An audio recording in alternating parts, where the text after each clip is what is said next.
मुंबईच्या चेंबूर परिसरात शाळेच्या बसवर झाड कोसळल्यानं 11 वर्षाच्या निष्पाप चिमुरड्याचा जीव गेलेला होता। या दुर्घटनेला अवघे 2 दिवस उलटाच्या आतच गेंड्याच्या कातडीच्या यंत्रणेनं दुसरा बळी घेतलाय। साकीनाका परिसरातील खैराणी रोडवर एका उघड्या मॅनहोलमध्ये पडून असलम शेख नावाच्या इसमाचा मृत्यू झालाय। 20 ते 25 फूट खोल मॅनहोलच्या देखभाल आणि दुरुस्तीचं काम खासगी कंत्राटदाराकडे होतं। काम सुरू असल्यानं मॅनहोलचं झाकण उघडं होतं। धक्कादायक म्हणजे उघड्या मॅनहोलभोवती बॅरिगेड्सही लावण्यात आले नव्हते आणि त्यामुळे सकाळी 11:15च्या सुमारास रस्त्यावरून जाणारे असलम शेख मॅनहोलमध्ये पडले। असलम शेख हे रोजंदारीवर काम करायचे। कधी एल्फिन्स्टनची चेंगराचेंगरी, कधी एखादं झाड, तर कधी उघडे मॅनहोल, कधी एखादा ओव्हरहेड ब्रिज, तर कधी एखादा खड्डा मुंबईकरांचा जीव घेईल याची शाश्वती सध्या नाहीये। तुम्ही फक्त नियमांचं काटेकोर पालन करायचं आणि वेळेत टॅक्स भरून यंत्रणेच्या तुंबड्या भरायच्या। फोडाफोडीच्या राजकारणात नेते व्यस्त झालेत, तर मॅनहोल आणि थोड्याशा पावसामुळे कोसळणाऱ्या संकटात जनता त्रस्त झालेली आहे। इथे 2 माणसे उभी केली होती आणि ते कदाचित पादचाऱ्यांना सूचना पण देत असतील, परंतु साहजिकच घाईघाईमध्ये चालणारे सगळे पादचारी ती सूचना समजून घेऊ शकत नाही आणि या ठिकाणी दुर्दैवाने ही काळजी न घेतल्यामुळे म्हणजे प्रत्यक्षामध्ये त्या मॅनहोलला जाळी लावून त्याला सुरक्षित करण्याचा प्रयत्न चालू होता, परंतु ते करत असताना काळजी न घेतल्यामुळं उघडलेल्या मॅनहोलमध्ये हे पादचारी त्याच्यामध्ये पडले आणि दुर्दैवाने त्यांचा मृत्यू झाला। त्यामुळे ही अतिशय गंभीर घटना आहे।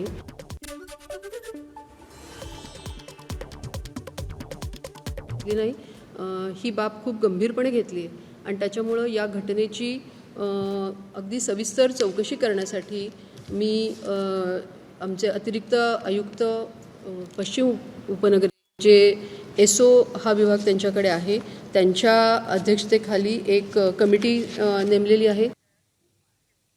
दरम्यान साकीनाक्यामध्ये मॅनहोलमध्ये पडून जीव गेल्यानंतर महापालिकेनं पुन्हा एकदा कारवाईचा हत्यार उपसलाय। अतिरिक्त महानगरपालिका आयुक्तांच्या अध्यक्षतेखाली उच्चस्तरीय चौकशी समिती स्थापन करण्यात आली आहे। त्यामुळे अशी जीव जातात आणि मग कारवाईचे कागदी घोडे नाचवले जातात, हेच पुन्हा एकदा दिसून येत आहे। दरम्यान आज दुपारी महापालिका आयुक्त अश्विनी भिडे यांची दुपारी 3 वाजता पत्रकार परिषद होणार आहे।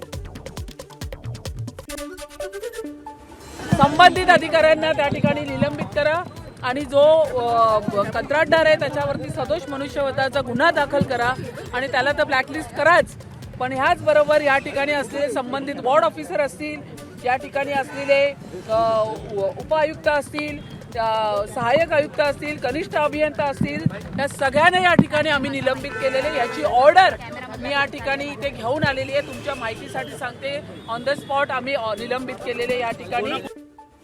दुर्दैवी ही घटना घडली आणि त्याच्यामध्ये मृत पावलेल्या व्यक्तीच्या कुटुंबाला मी महापौर म्हणून या ठिकाणी 10 लाख रुपये जाहीर करण्यासाठी मी पालिका प्रशासनाला सांगितले।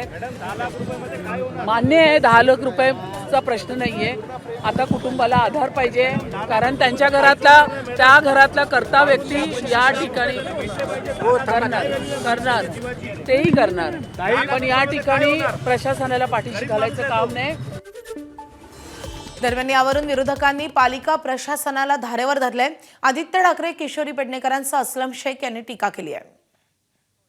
तुम्ही एक तर स्वतः पक्ष बदलता, तुम्ही कॉन्ट्रॅक्टर्सच्या मागे हात धुवून लागता पैसे काढायला, पण जेव्हा काहीतरी घटना घडते, कोणीतरी बिचारा त्याच्यात पडतं, जसं परवा महानगरपालिकेचे कर्मचारी पडले, आज जी व्यक्ती पडली त्याची पण चौकशी करतील। एवढे निर्लज्ज झालेले आहेत की सगळं काही ढकलायचं दुसऱ्यांवर आणि मोकळं होऊन जायचं, हेच त्यांचं चालतं। लोकांची सुरक्षितता वाऱ्यावर लागली आहे। गेल्या 4 वर्षात प्रशासनात होतं, आम्ही कोणीच नव्हतो। लॉकिंग जाळ्या या कॉन्ट्रॅक्टर ज्याला आपण कॉन्ट्रॅक्ट देतो त्यांनी का नाही लावल्या, आणि ज्याच्यावरती वॉर्ड ऑफिसर जरी असले तरी त्यांच्या डिपार्टमेंट वाईज जी लोक आहेत त्यांनी हे का नाही पाहिलं, हे पहिला प्रश्न आहे। ज्या टायमाला महापौर मॅडम दौरा करत होते, त्यांचा अधिकारी त्यांच्यासमोर खड्ड्यात पडला, तरी सुद्धा यांची झोप जात नाही।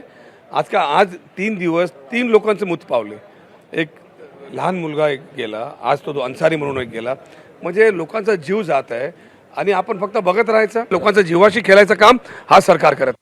एकीकडे मुंबईकरांचे जीव जात असताना दुसरीकडे राजकारण मात्र अव्याहतपणे सुरू आहे। ऑपरेशन टायगरसाठी कंबर कसलेली एकनाथ शिंदेची शिवसेना आक्रमकपणे मैदानात उतरली आहे. विशेष म्हणजे शिवसेनेतील इन्कमिंगमुळे सत्ताधाऱ्यांमध्ये भीती असल्याचं वक्तव्य करत बच्चू कडूंनी मित्रपक्ष भाजप आणि राष्ट्रवादीला डिवचले. 6 बंडखोरांना आपल्या झेंड्याखाली घेतल्यानंतर शिवसेना महायुतीतील सर्वाधिक खासदार असल्यानं पक्ष ठरलाय आणि त्यामुळे आता आमदारांचीही फोडाफोडीचं लक्ष शिंदेंनी समोर ठेवल्याचं बोललं जात आहे. दरम्यान बच्चू कडूंनी फोडाफोडीची जबाबदारी अप्रत्यक्षपणे नवनिर्वाचित विधान परिषद उपसभापती सचिन अहिरांवर टाकल्याचं दिसतंय. सचिन अहिरांनी नव राजकीय संकेत दिलेत आणि त्यामुळे उद्धव ठाकरेंच्या शिवसेनेला भगदाड पाडण्याचा चंग बांधलेल्या शिवसेनेमुळे मित्रांमध्ये सर अस्वस्थता नाही ना, अशी चर्चा दबक्या आवाजात सुरू झाली आहे. आता सचिन आला तर त्याची टीम येणार ना क्रिकेटची. त्याच्यानं कसं आहे, हा सत्तेतल्या मित्राला झटका आहे आणि सत्तेच्या बाहेरच्या लोकांना झटका आहे आणि सचिन सोबत टीम आल्याशिवाय राहणार नाही. सचिन ही काफ़ी है ना, टीम की क्या जरूरत है. पहले मुझे तो मैच खेलने दो, कुछ स्कोर मुझे बनाने के बाद दूसरे प्लेयर को लाऊंगा. बच्चू कडू जर ज्योतिषी असतील तर त्यांना हे माहिती असेल, परंतु मला तर हे माहिती नाही. दुसरी गोष्ट बघा, जो जातोय त्याला उद्धव साहेबांनी जाहीर केलेलं आहे, ज्यांना कोणाला जायचं आहे ते जाऊ शकतात, आम्ही रोखणार नाही. बरोबर आहे. त्यांना कोण आला तो कोण गेला याच्याशी मतलब नाही. त्यांना जनतेशी बांधिलकी आहे, त्यांचं काम करत राहिलेले आहेत. त्याच्यामुळे आता बच्चू कडूंचे इकडचं जे काही राजकीय भाष्य आहे मी तर काय ऐकलेलं नाही आहे.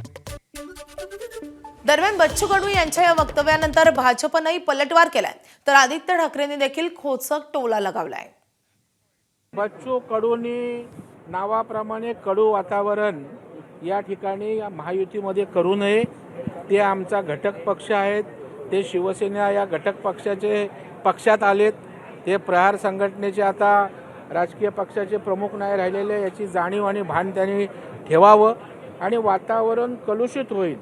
मी मोठा तू मोठा, माझ्यामुळं की तुझ्यामुळं, हे मला वाटतं टाळायला पाहिजे. अशा प्रकारची माझी मित्रत्वाचा त्यांना सल्ला राहील. बच्चू कडू म्हणत आहेत की आमच्यासोबत सचिन आला आहे, लवकरच बाकी टीम देखील सोबत येईल. त्यांचं अस्तित्व त्यांनी आता पूर्णपणे विलीन करून टाकलेलं आहे. त्यांना कुठे उत्तर देऊ आम्ही.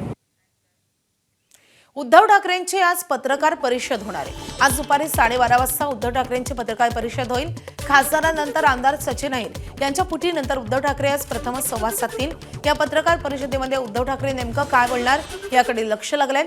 तसंच मुसळधार पावसामुळे मुंबईची होणारी तुंबई आणि दुर्घटना यावर देखील उद्धव ठाकरे काय भाष्य करणार याकडेही लक्ष असेल. महिला शेतकरी सक्षमीकरण विधेयक विधानसभेत मंजूर झालंय. शेतीपूरक व्यवसाय करणाऱ्या महिलांनाही शेतकऱ्यांचा दर्जा देण्याची तरतूद या विधेयकात आहे.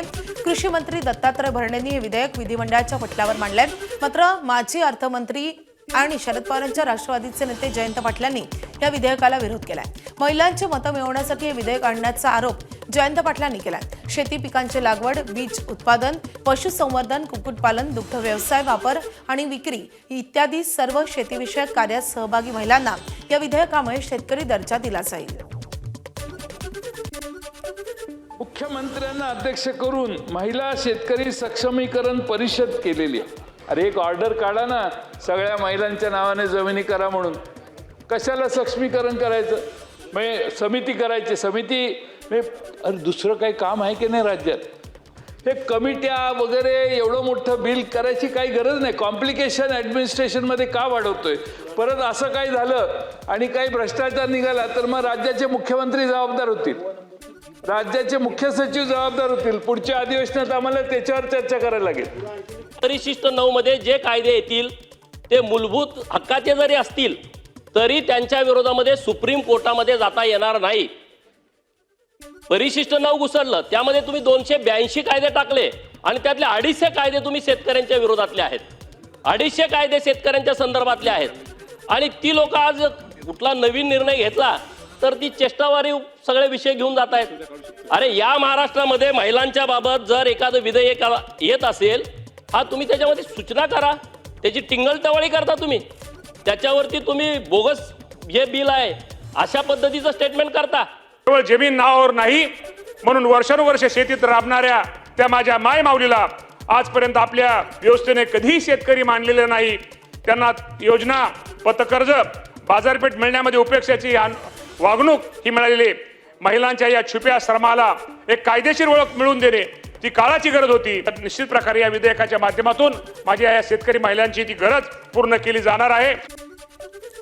चंद्रपूर महानगरपालिकेची आमसभा रद्द होताच भाजपचे आमदार किशोर जोरगेवार यांच्या गटाच्या नगरसेवकांचा संताप पाहायला मिळाला. मनपा आयुक्त अकनुरी नरेश यांच्या दालनात रात्री उशिरापर्यंत ठिय्या मांडण्यात आल्या आणि आमसभा रद्द केल्याच्या निर्णयाचा विरोध झालाय. मनपा प्रशासनासोबतच स्वपक्षीय महापौर संगीता खांडेकर यांच्यावरही नगरसेवकांची नाराजी दिसून आली आहे. भाजपच्या 2 स्वीकृत नगरसेवकांच्या आमसभेत नियुक्ती होऊ द्यायची नसल्यानं महापौरांनी आमसभा रद्द केल्याचा नगरसेवकांनी आरोप केलाय.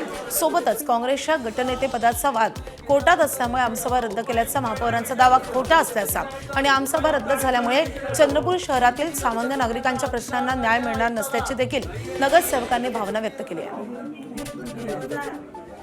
आपल्यासोबत भाजपचे ज्येष्ठ जे नगरसेवक आहेत सुभाष कासनगोष्टीवर आम्ही आदरणीय महापौरांना भेटलो, आयुक्तांना भेटलो.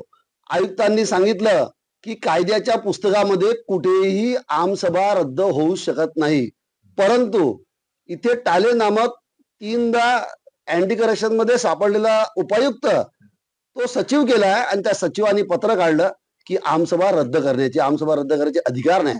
येणारा पावसाळ्याच्या या चंद्रपूर शहरातल्या 5 लाख नागरिकांच्या अडचणी यावर आमसभेमध्ये चर्चा होणार होती आणि जनतेच्या करता आम्ही काही बोलणार होतो. अशी आमसभा रद्द केल्यामुळे कायद्यामध्ये कुठेही तरतूद नाही, नगर विकास नियमाच्या कुठेही तरतूद नाही आमसभा रद्द करण्याची. म्हणून आम्ही आयुक्तांचं निषेध आंदोलन करताय. पण निवडणूक प्रोसेसला स्टे किंवा थांबवू शकत नाही, पण त्यांनी हे खूप मोठं पाप केलं, लोकशाहीची हत्या केली की निवडणूक प्रोसेस त्यांनी थांबवली. सारंग पांडे, एबीपी माझा, चंद्रपूर. एबीपी माझा, उघडा डोळे बघा नीट.